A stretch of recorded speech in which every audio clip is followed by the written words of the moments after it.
Hello friend. तो कैसे हैं आप लोग। आशा करता हूँ आप सभी अच्छे होंगे और तैयारी आप लोगों की काफ़ी अच्छी चल रही होगी। तो आज की क्लास करंट अफेयर्स की क्लास यहाँ पे रहेगी। आज की क्लास में आपको करंट अफेयर्स के अति महत्वपूर्ण प्रश्न यहाँ पे देखने को मिलेंगे जो आपकी परीक्षा की दृष्टि से काफ़ी महत्वपूर्ण होंगे। तो क्लास काफ़ी महत्वपूर्ण होने वाली है, तो आप लोग क्लास को शुरू से अंत तक ज़रूर देखें। आपको आने वाली एग्ज़ाम में काफ़ी हेल्प मिलेगी। तो चलिए क्लास को शुरू करते हैं बिना किसी देरी के। फर्स्ट क्वेश्चन यहाँ पे देखेंगे। 28 जनवरी 2025 को प्रधानमंत्री मोदी ने 38वें राष्ट्रीय खेलों का उद्घाटन कहाँ किया। तो जैसे आप जानते हैं कि इस बार 38वें राष्ट्रीय खेलों का आयोजन अपना राज्य उत्तराखंड कर रहा है और इनका जो शुभारंभ हुआ है ये हुआ है 28 जनवरी 2025। 28 जनवरी से 14 फरवरी 2025 तक राष्ट्रीय खेलों का आयोजन किया जाएगा और इसका जो उद्घाटन किया था ये क्या था, प्रधानमंत्री मोदी ने। और कौन से स्टेडियम में किया था, तो ये क्या था, राजीव गांधी अंतर्राष्ट्रीय स्टेडियम रायपुर देहरादून। तो राजीव गांधी अंतर्राष्ट्रीय स्टेडियम रायपुर देहरादून में राष्ट्रीय खेलों का उद्घाटन किया गया था प्रधानमंत्री मोदी के द्वारा। ये आपको ध्यान रखना है। तो बी वाला इसके यहाँ पे सही आंसर हो जाएगा। अगला प्रश्न यहाँ पे देखेंगे।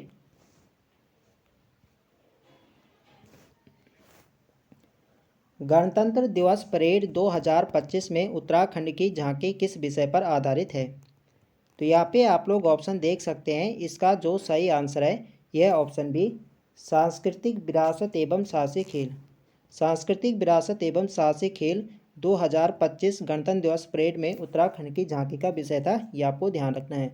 तो 2025 में गणतंत्र दिवस की झांकी को कौन सा स्थान मिला था, तो उत्तराखंड की झांकी को इस साल तीसरा स्थान मिला है। ये आपको ध्यान रखना है।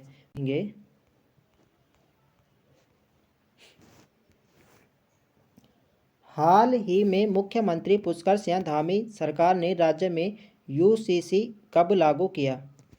तो हाल ही में मुख्यमंत्री पुष्कर सिंह धामी ने राज्य में यूसीसी लागू किया था, यानी यूनिफॉर्म सिविल कोड समान नागरिक संहिता लागू करने वाला उत्तराखंड भारत का पहला राज्य बन गया है। और कब लागू किया था, ये क्या था, 27 जनवरी 2025 को। बी वाली इसके यहाँ पे सही आंसर है। अगला प्रश्न यहाँ पे देखेंगे।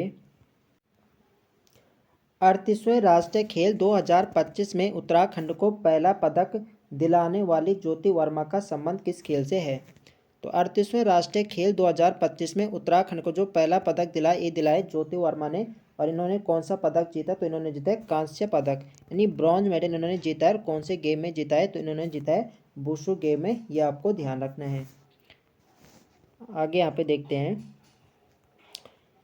चीनी मार्शल आर्ट वुशु में, तो जो वुशु है आपका क्या है, चीनी मार्शल आर्ट वुशु में उत्तराखंड में पुलिस में तैनात जो ज्योति वर्मा है ये पुलिस में तैनात है। और ये कहाँ की है, ये बागेश्वर जनपद से इनका संबंध है। और इन्होंने उत्तराखंड की झोली में पहला ब्रॉन्ज मेडल डाला है। और अचोम तपस ने वुशु गेम में गोल्ड मेडल जीता। तो अचोम तपस ने वुशु गेम में ही क्या है, गोल्ड मेडल। यदि पूछा जाए कि उत्तराखंड को पहला गोल्ड मेडल किसने दिलाया, तो उत्तराखंड को पहला गोल्ड दिलाया है अचोम तपस देहरादून के हैं। उन्होंने ही वुशु गेम में पहला गोल्ड उत्तराखंड को दिलाया है। ये आपको ध्यान रखना है। यदि केवल पूछा जाए कि उत्तराखंड को पहला मेडल किसने दिलाया है, तो पहला मेडल तो जीता है ज्योति वर्मा ने। यदि पहला गोल्ड पूछा जाए तो पहला गोल्ड दिलाया है अचोम तपस ने। ये आपको ध्यान रखना है, इंपॉर्टेंट है परीक्षा की दृष्टि से। अगला प्रश्न यहाँ पे देखेंगे। उत्तराखंड राज्य सरकार ने छठे राज्य वित्त आयोग का अध्यक्ष किसे नियुक्त किया। तो उत्तराखंड राज्य सरकार ने छठे राज्य वित्त आयोग का अध्यक्ष किसे नियुक्त किया। तो छठे राज्य वित्त आयोग के जो अध्यक्ष बने हैं ये बने एन रविशंकर। ऑप्शन सी इसके यहाँ पे सही आंसर है। अगला प्रश्न यहाँ पे देखेंगे। भारत के कितने नए वेटलैंड को जनवरी फरवरी 2025 में वैश्विक रामसर स्थल का दर्जा मिला, जिससे इनकी संख्या 89 हो गए। तो पहले यहाँ पे भारत में कितने रामसर साइट थे, तो ये थी 85। 4 नए यहाँ पे रामसर साइट जोड़ी गए हैं। इसका सही आंसर होगा ऑप्शन सी। अब इनकी संख्या कितने हो गए वर्तमान में 89 रामसर साइट हो गई। ये आपको ध्यान रखना है। आगे यहाँ पे देखते हैं कौन कौन सी रामसर साइट यहाँ पे जोड़ी गई है। तो जो नए रामसर स्थल यहाँ पे जोड़े गए हैं, एक तो आपका है सक्कर कोटाई पक्षी अभ्यारण्य, आपका तमिलनाडु का है। ये आपका कहाँ है, तमिलनाडु। और आपका थेर थंगल पक्षी अभ्यारण्य तमिलनाडु। तो ये दो आपके तमिलनाडु के जोड़े गए हैं। और एक आपका है खेचो पलरी वेटलैंड सिक्किम का है, और उधवा झील झारखंड। तो इन 4 नए रामसर स्थलों को जोड़ा गया है, ये आपको ध्यान रखना है। अगला प्रश्न यहाँ पे देखेंगे, भारत का सबसे अधिक रामसर स्थलों वाला राज्य इनमें से कौन बन गया है? तो सबसे अधिक जो रामसर स्थलों वाला राज्य बन गया है, ये बन गया है तमिलनाडु। डी वाले इसके यहाँ पे सही आंसर है। तो देखो फ्रेंड्स, वीडियो पसंद आ रही तो फ्रेंड्स वीडियो को लाइक करें, शेयर करें, और जो लोग चैनल पर नए हैं चैनल को सब्सक्राइब करें। नेक्स्ट क्वेश्चन है हमारा, असम सरकार ने किस शहर को राज्य की दूसरी राजधानी घोषित किया है? तो असम की राजधानी कहाँ है? तो असम की राजधानी दिसपुर। असम की दूसरी राजधानी किसे घोषित किया गया है हाल ही में? तो असम की दूसरी राजधानी घोषित किया गया है डिब्रूगढ़ को। पहली इनकी राजधानी, असम की पहली राजधानी कहाँ है? तो पहली इनकी कहाँ है? दिसपुर है, और दूसरी इन्होंने घोषित कर दिया डिब्रूगढ़ को। सी वाले इसके यहाँ पे सही आंसर है। अगला प्रश्न यहाँ पे देखेंगे, यूनिफॉर्म सिविल कोड यूसीसी लागू करने वाला आज़ाद भारत का पहला राज्य कौन बना? तो यूनिफॉर्म सिविल कोड समान नागरिक संहिता लागू करने वाला अपना राज्य उत्तराखंड बन गया है, पहला राज्य यानी स्वतंत्र भारत के बाद। तो इसका सही आंसर होगा ऑप्शन ए। अगला प्रश्न यहाँ पे देखेंगे, और कब लागू किया गया? तो ये क्या गया था? 27 जनवरी। डेट भी आपको ध्यान रखनी है, 27 जनवरी 2025 को। उत्तराखंड सरकार के समान नागरिक संहिता विधेयक के प्रावधान किस पर लागू नहीं होंगे? तो देखो उत्तराखंड में जो यूसीसी लागू किया गया है, तो ये किस पर लागू नहीं होगा? तो इससे जो अलग रखा गया, तो जनजाति जो समुदाय है, तो जनजाति समुदाय पे यूसीसी लागू नहीं होगा। जो जनजाति समुदाय उत्तराखंड के जैसे थारू, गई, जौनसारी, भूटिया, बोक्सर, जौनसारी, तो इन पर यूसीसी लागू नहीं होगा, ये आपको ध्यान रखना है। अगला प्रश्न यहाँ पे देखेंगे, क्षेत्रीय गणतंत्र दिवस समारोह 26 जनवरी 2025 की थीम क्या है? तो क्षेत्रीय गणतंत्र दिवस 26 जनवरी 2025 की थीम क्या है?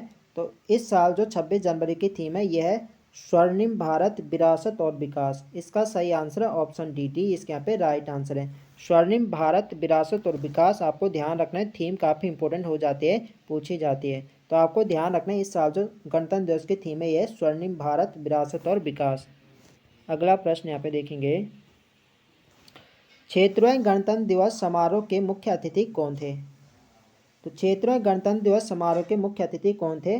तो मुख्य अतिथि थे प्राबो सुबियांटो।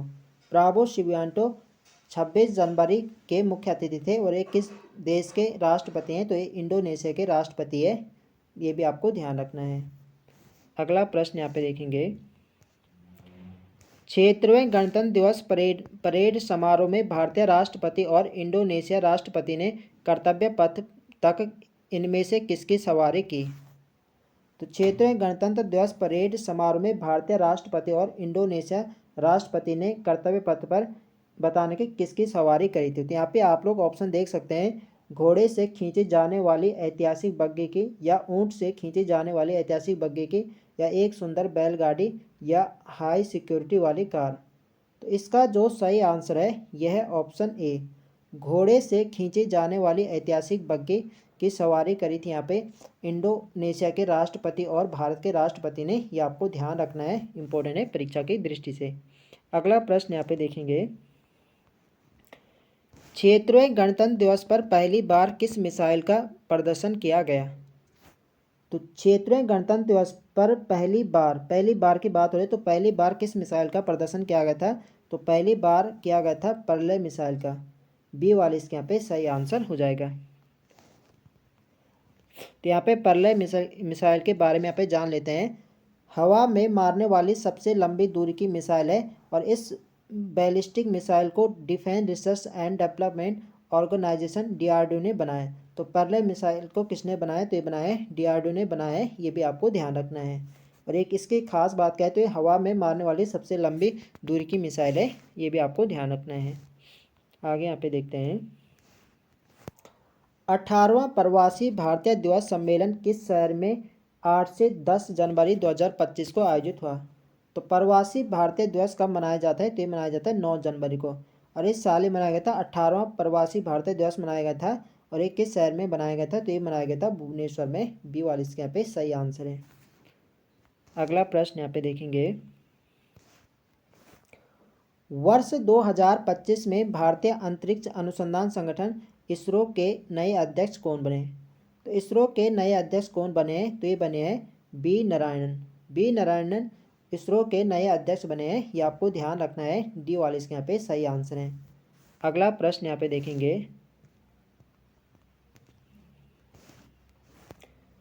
किसे अंतर्राष्ट्रीय क्रिकेट परिषद आईसीसी के अध्यक्ष के रूप में नियुक्त किया गया है? तो अंतर्राष्ट्रीय क्रिकेट आईसीसी के जो नए अध्यक्ष बने हैं ये बने हैं जय शाह। ऑप्शन ए इसके यहाँ पे सही आंसर है। अगला प्रश्न यहाँ पे देखेंगे, राष्ट्रीय मानव अधिकार आयोग एनएचआरसी के नए अध्यक्ष कौन बने? तो राष्ट्रीय मानव अधिकार आयोग के जो नए अध्यक्ष बने हैं ये बने हैं बी रामा सुब्रमण्यम। ये आपको ध्यान रखना है, ऑप्शन ए इसके यहाँ पे सही आंसर है। अगला प्रश्न यहाँ पे देखेंगे,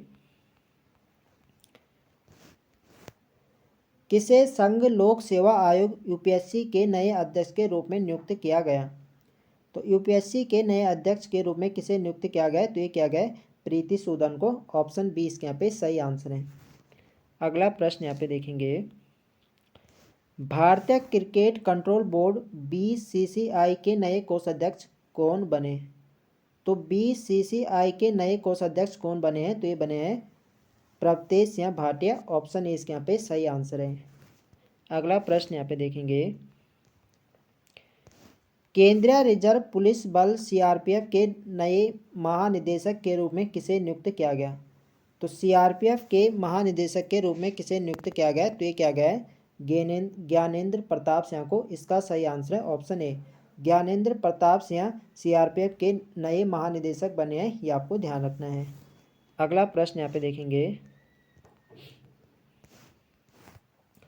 भारत के नए नियंत्रक एवं महालेखा परीक्षक सीएजी कौन बने हैं? तो भारत के नए नियंत्रक एवं महालेखा परीक्षक सीएजी कौन बने? तो ये बने हैं के संजय मूर्ति। ऑप्शन ए इसके यहाँ पे सही आंसर है। अगला प्रश्न यहाँ पे देखेंगे,